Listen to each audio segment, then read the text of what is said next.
सबसे कीमती वस्तु। एक बार की बात है, राजा प्रभुनाथ हर वर्ष अपने राज्य में एक प्रतियोगिता का आयोजन करते थे, जिसमें हजारों की संख्या में प्रतियोगी भाग लिया करते थे और विजेता को पुरस्कार से सम्मानित किया जाता था।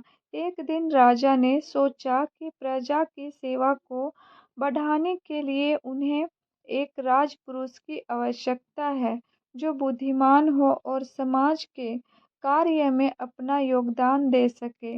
उन्होंने राजपुरुष की नियुक्ति के लिए एक प्रतियोगिता आयोजित करने का फैसला किया। दूर दूर से इस बार लाखों की तादाद में प्रतियोगी आए हुए थे। राजा ने इस प्रतियोगिता के लिए एक बड़ा सा उद्यान बनवाया था, जिसमें राज दरबार की सभी कीमती वस्तुएं थी। हर प्रकार की सामग्री उपस्थित थी, लेकिन किसी भी वस्तु के सामने उसका मूल्य निश्चित नहीं किया गया था।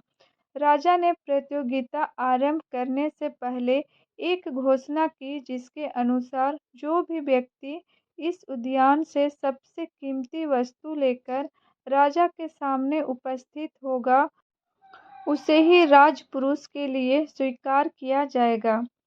प्रतियोगिता आरंभ हुई। सभी उद्यान में सबसे अमूल्य वस्तु तलाशने में लग गए।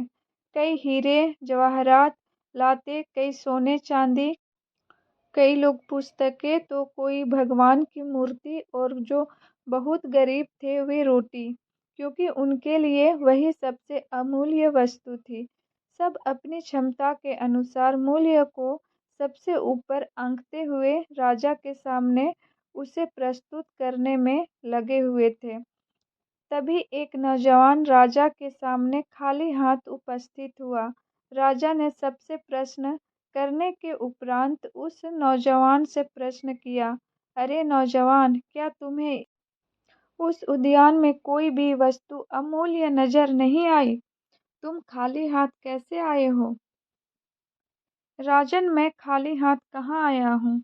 मैं तो सबसे अमूल्य धन उस उद्यान से लाया हूँ। नौजवान बोला, तुम क्या लाए हो? राजा ने पूछा। मैं संतोष लेकर आया हूँ महाराज, नौजवान ने कहा।